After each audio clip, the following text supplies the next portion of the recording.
Welcome to Agent Unstuck Calls, where we talk to real estate agents who are experiencing a challenge in their real estate career and they're looking for an alternative solution. Hi, I'm your host, Mike Cerrone with MastermindAgent.com, and I'm excited about this episode, so let's go ahead and jump right in.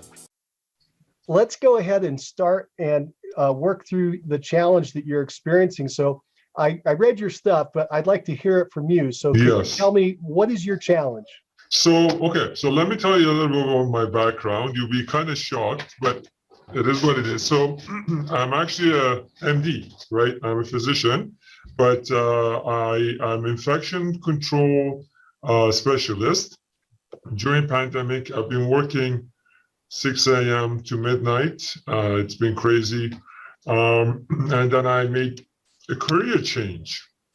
I still do infection control. I do consulting, which, that's my passion.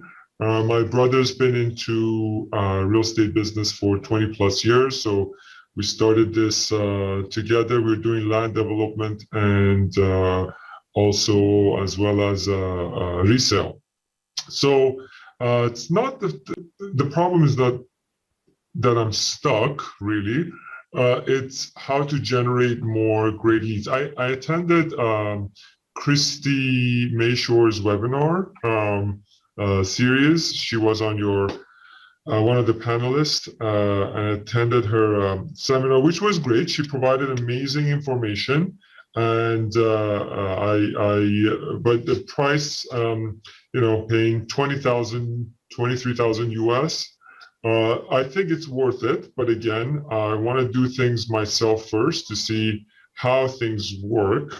Give videos, just do things myself, see what works and what doesn't work for me, and then go from there.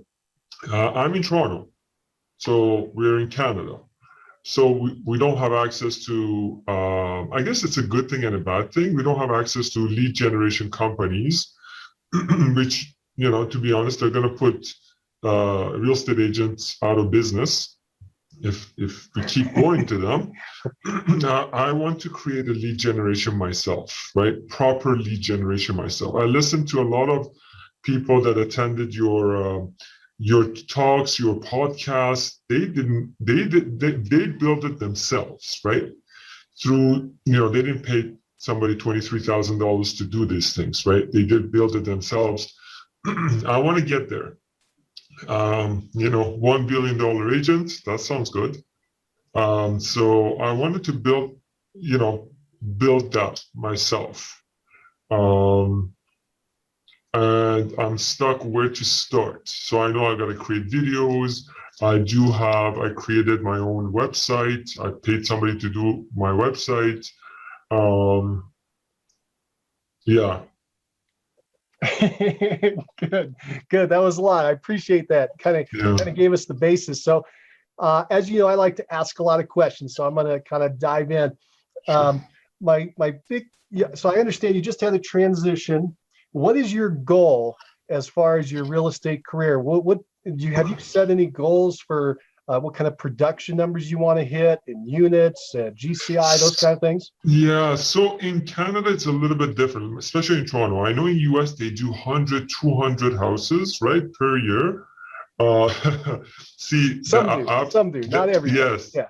Yes. So the average house here is about 1.2, right? So if you do 100, you're a $1 billion agent. Sorry, no, you're $100 million agent in 1 year. And that's huge, right? So I want to get my salary to $1 million a year. That's my goal. And how long do you think that it would take for you to get to $1 million in GCI? I don't want to go over. I prefer 3, but 5. Okay. How about this first year? Where do you see, what's your goal? What do you need to hit? What's your goal? What's your minimum requirement? So first year, I want to hit somewhere around 200. Okay. And how many units do you believe that would take to hit that? 200. So if you say 2.5, that would be 1 million. It would be 10. It would be around, eight houses, I believe. I'm just calculate to see if it's so 8 million times 2.5%.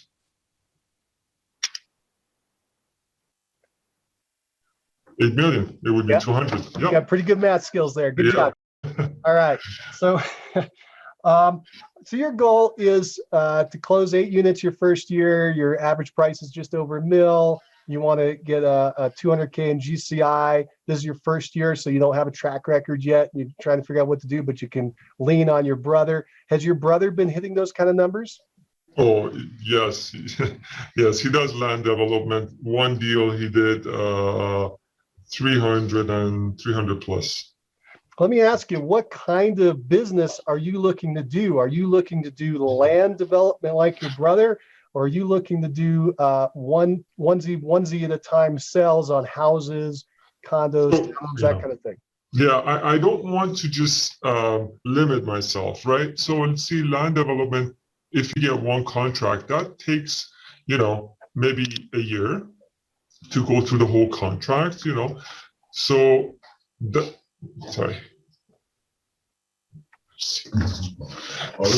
So that's going to take a year. So I don't want to limit myself. I also want to do resale. I'm interested in pre-construction as well, right? So pre-construction and resale is something that I want to do. And we have actually our company's goal is called. I'm in process of creating our website as well. So yeah, I don't want to limit myself. It's the first. I've had license for the past 4 years, and I sold houses. I've sold probably around, I would say, 10, somewhere between 10 to 15, maybe. And I have right now, I have 2 clients, buyers. I want to get sellers, right? Of course, but in this market, as you know, it's difficult until we hit August, and I'm pretty sure in August things will change. The buyers that you've helped, what was their situation? What kind of things were they buying? How did you find them? How'd that work?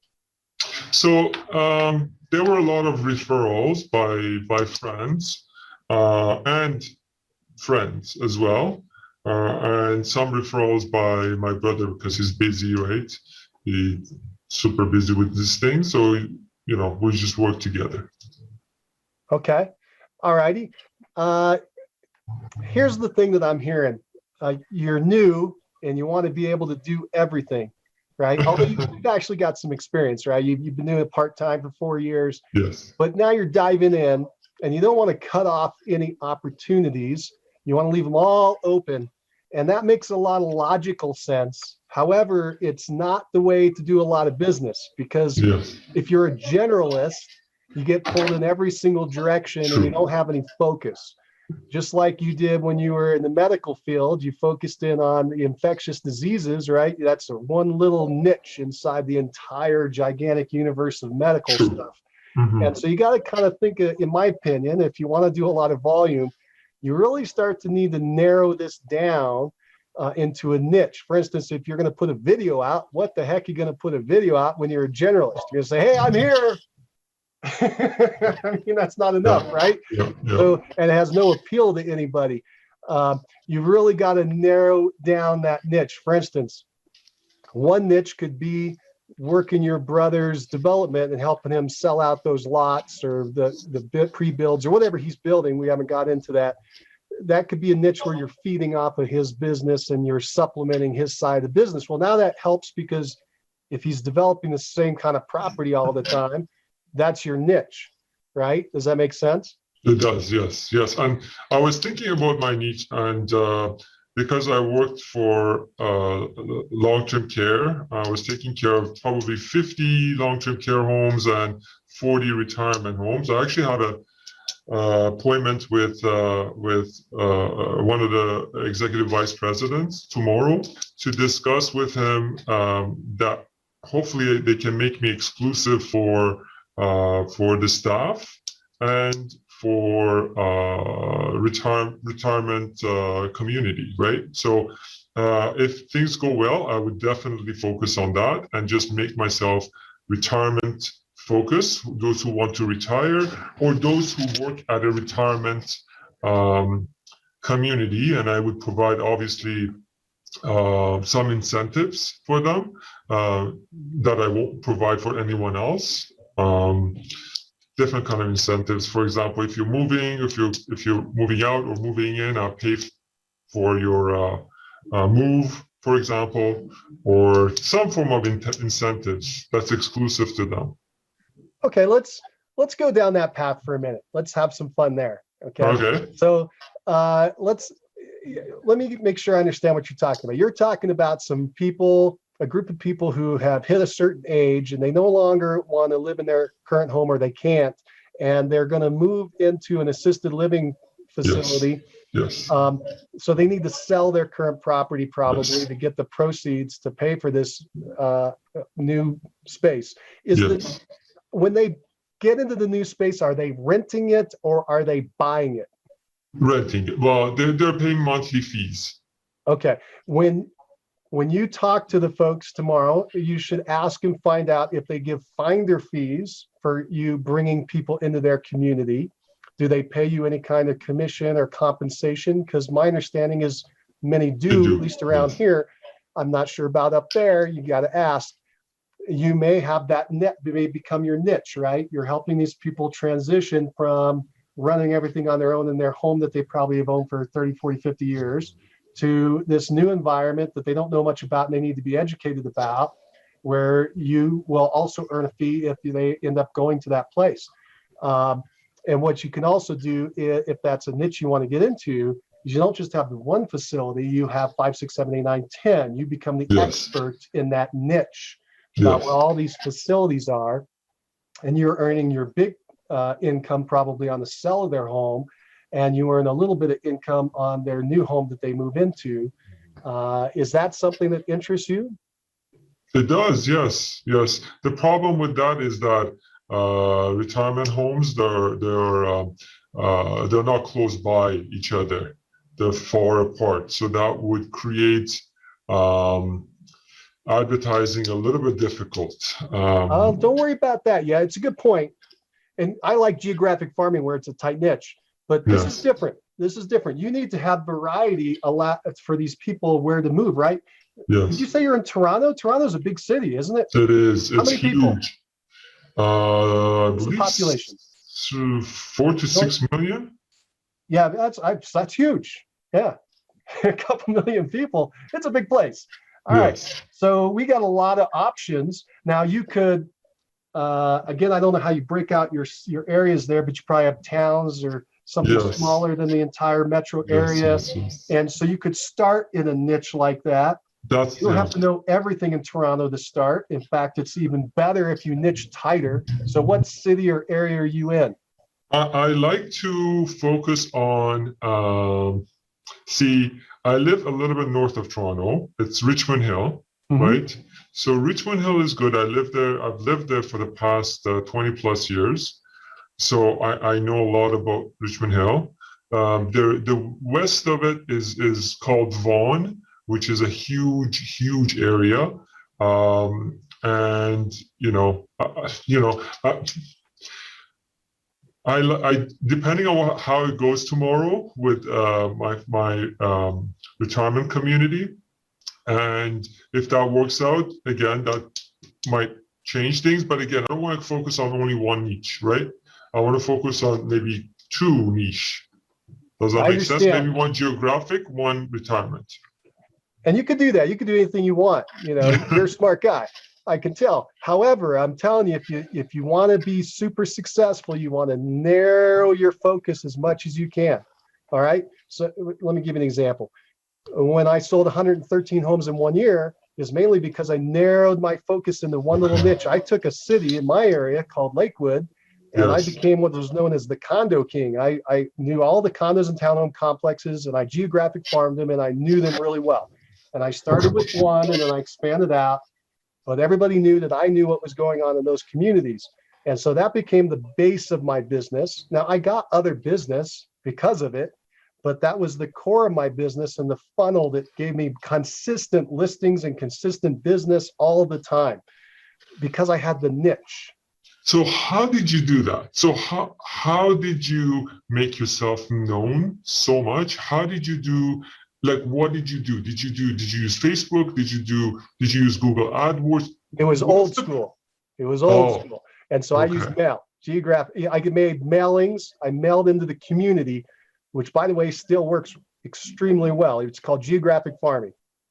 And now you can add other things around that from the social media space, but it comes down to mail. And it's expensive. It's not cheap.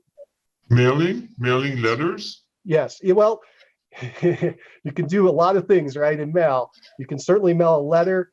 You can do a newsletter. You can do a postcard. You can do a magazine or a newspaper. You can piggyback on people that are already sending out a local newspaper or magazine in your area. And I did all those. Ultimately, I ended up creating my own magazine, and I also created my own newspaper that I mailed out. So wow. It just depends on how much you want. You become the area expert, right? Everybody wants to work with the specialist in that area and that niche, but you can't be the specialist if you don't know your niche, right? So whatever it is, you want to target the niche, and what it does is it clarifies your mind. You'll stop going in these crazy directions trying to chase every shiny object, because now the decision is very simple. Again, back to my example, if somebody came to me and said, hey, I got this really cool new advertising medium I want you to do, I'd say, okay, well, does it target Lakewood condos and townhomes? And they say, oh, no, but it targets this, that, and the other, and you can expand out. I said, no, I don't want to talk to you anymore. Thank you. Have a great day. It just clarified everything. It's going to help me get to this niche and help these people, or it's not. If it is, I want to talk about it. If it's not, I don't. And so your mind, your money, your resources, and your effort all become focused on one thing.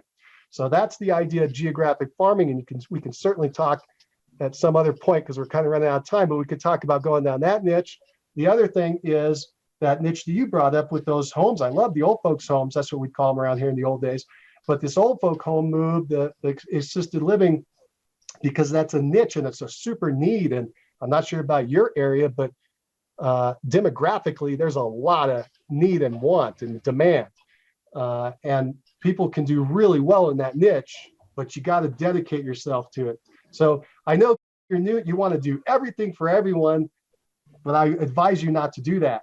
You're awesome. You want to be a specialist. You need to narrow that niche so it's uncomfortable. So you're like, ugh, that doesn't feel, that's tight. Yes, exactly. And even go tighter than that if you can, and tighter than that. You want to go 3 levels down if you can. Okay. How big of some cities are bigger than the other, right? How big of the geographic area would you consider to be, big enough that you can take care of? Yeah. So that's a great question. You're starting to go down the geographic farm question area, and that's the area you're going to want to start investigating. If that's the thing that drives you and you like. And what you're going to look at is turnover rate. You're going to, first of all, just pick an area to start with. And the way to pick the area is something I want to work in, the kind of people I want to work with. That's the way I advise you to go. Don't try to think about what's the most profitable. Think about what's the area I want to work in. Do I want to work with first-time home buyers and investors? That's the area I kind of went into. No, do I prefer luxury homes and high-end properties and or super luxury? Do I like the middle of the road? I just want to work the middle of the road. That's usually the most profitable area as far as it has a lot of volume and activity, but there's also competition there. Where do I want to go? What kind of people do I want to work with? Who do I connect with? That's probably the best way to go. And then again, I'm telling you, it's going to fall into place once you start to do this, because you're going to pick, well, this subdivision looks like that. And those are the kind of people I want to work with from that social economic perspective. And then you start to look for other areas like it. So you may have a contiguous geographic farm, Or it may be spotty, like mine was in one area called Lakewood, but it was in multiple complexes all over the place. It's best if you can do a contiguous geographic farming, though, at least down here, because of every door direct mail, which is a real cheap way to get mail out. It's bulk mail was the old way, and now every door direct. I'm not sure what you have in Canada. You're going to have to ask around. Go call up the post office and say, hey, or research it online. What's the cheapest rate I can get postcards out at? Start with a postcard conceptually. And that's the way you look. But you start with an area, then you find out what's the average price in that area. You find out how many homes have sold in that area for the last 3 years to get an idea of what the turnover rate is. Is how much commission is coming out of that potential commission. If I could get 2, 3, 4, 5%, maybe up to 10% over time, would that pay me? So those are the questions you're asking is the back end. And that's how you get there. Okay, perfect. Okay. Great, awesome. Okay, I wish we had more time, but I know we don't. This has been fun though, hasn't it? I've given you a little direction. Oh my God, yes. No, this so of is the great. 2 options, I want to know which one do you like the best? Just if you had to pick one right now, I put you on the spot. Would it be a geographic farming direction or would it be the assisted living? Well, for me, it would be assisted living because I know a lot about long-term care and retirement, and I know how I can help them, right? I can and actually you have help. credentials. I do. You have that. Did you say ME or MD? I don't know. MD, yes, MD. So doctor. You're a doctor already, and they're going to respect that. And are you kidding? People are going to want to work with you because of that. They're going to. This guy's going to take care of me and my interests, right? You have a topic to talk about what you used to do and why you're doing this now and how you can help them. And the people that you go, all these facilities are going to want to work with you because they believe you're an expert because you're well educated and you worked in the field. The people that are going to want to work with you because you're the expert not only on the real estate that they have to sell, but in this transition. You got to keep talking about the transition. One more thing, nobody wants to talk about where they were. They want to talk about where they're going. Everybody wants to talk about the future. So when you're working with move up, move down, move across buyers, they have a place to sell, and that's what you want because listings are great right now. But for them, it's the transition, and they want to focus on where they're going. That's why I said, if you can have more than one option for where they're going, you could say, hey, look, I work with 5 of the biggest facilities in town. Why don't I show you what they're doing? And if you want one of those, I can help you transition over there. That's my business. That's my expertise. And you got to tell, very few people do this. I happen to be an expert at it. Last year, at some point you're going to say, last year I helped 25 families do this, or 72 families, or 189 families, or 3 families, or whatever. You're going to be an expert more than anybody else. It's the niche. Yeah. Like you don't want to walk in and say, hey, I do everything. Yeah. Watch me juggle. That's Does that right. make sense? Complete sense. Yes. But going through how to promote myself to them, that's going to be another thing that I need to think about. And you will be able to figure that out once you decide your niche. Yeah. Okay? Does that make sense? It does, yes. Because when you get your niche, now your mind opens up to just that niche.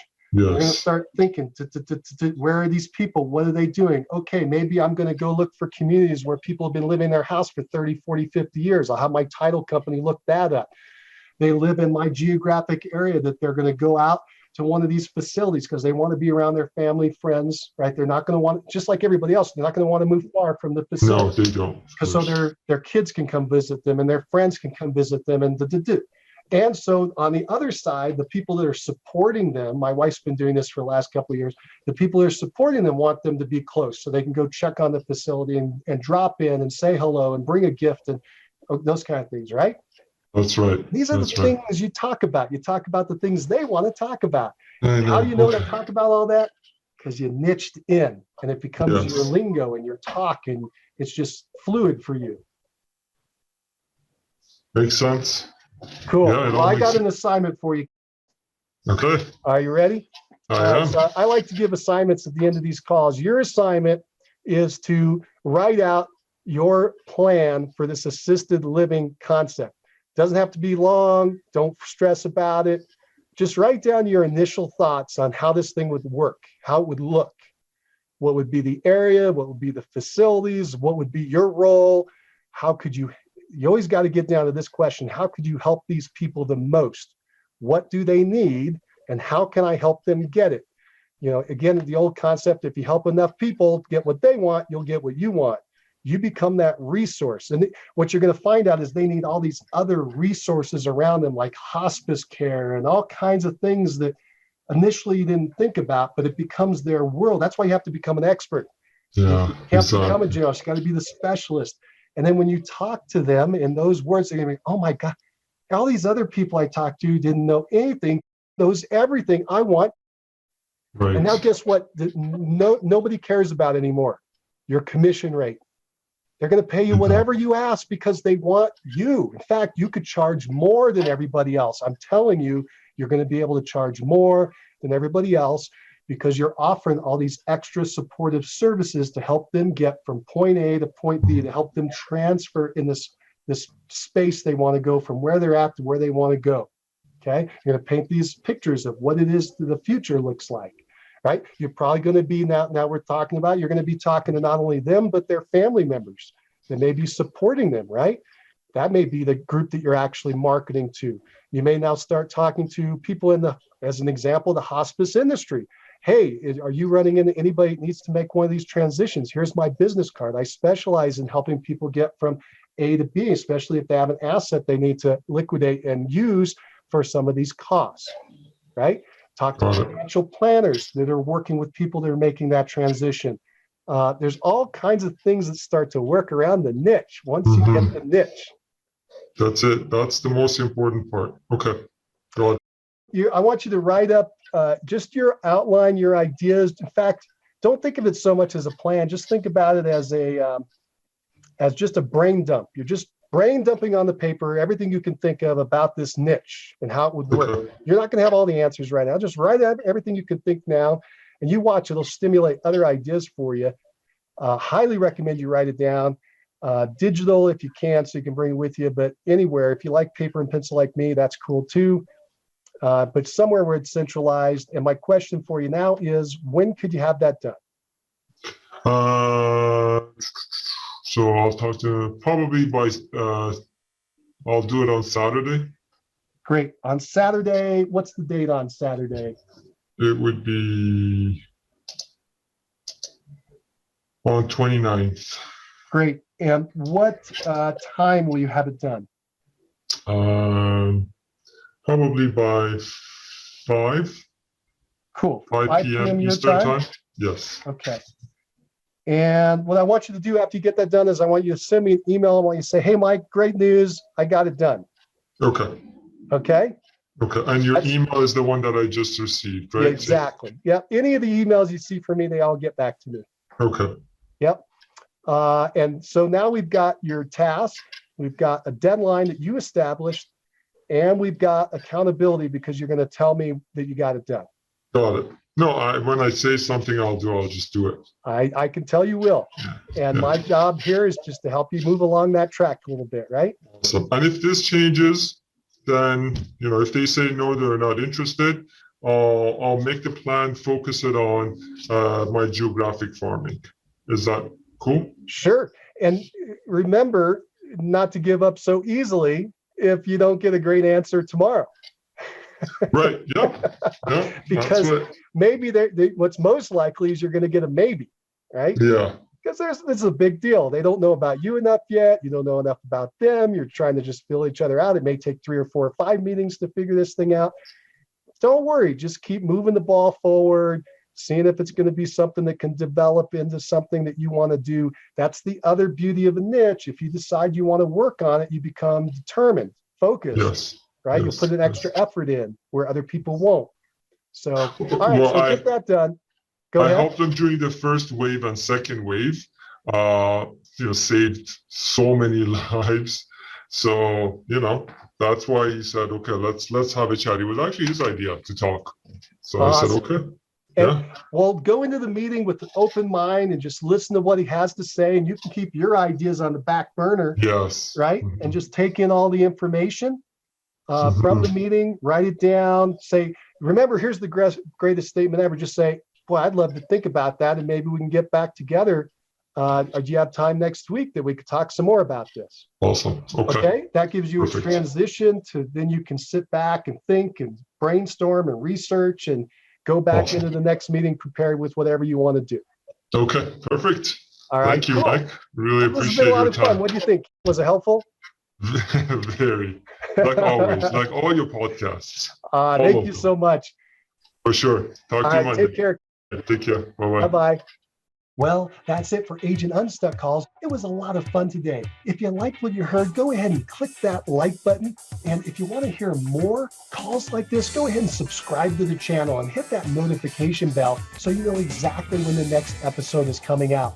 And if you have any thoughts about what you heard today and you'd like to relay that to everyone else, go ahead and put that down in the comment section so people can talk about it. And finally, if you're stuck in your real estate career, you're a veteran who's having some challenges and you can't figure out how to get to that next step, go ahead and schedule yourself an Unstuck call. Just go to agentunstuckcall.com. That's agentunstuckcall.com. And let's get you scheduled in. You'll go in there, you'll fill out a quick survey, you'll find a time that works for you, and we'll get on a call just like this and see if we can't get you some answers. All right, this has been a lot of fun. I'm your host, Mike Cerrone with Mastermind Agent. And again, thank you for joining us on Agent Unstuck Calls. Take care.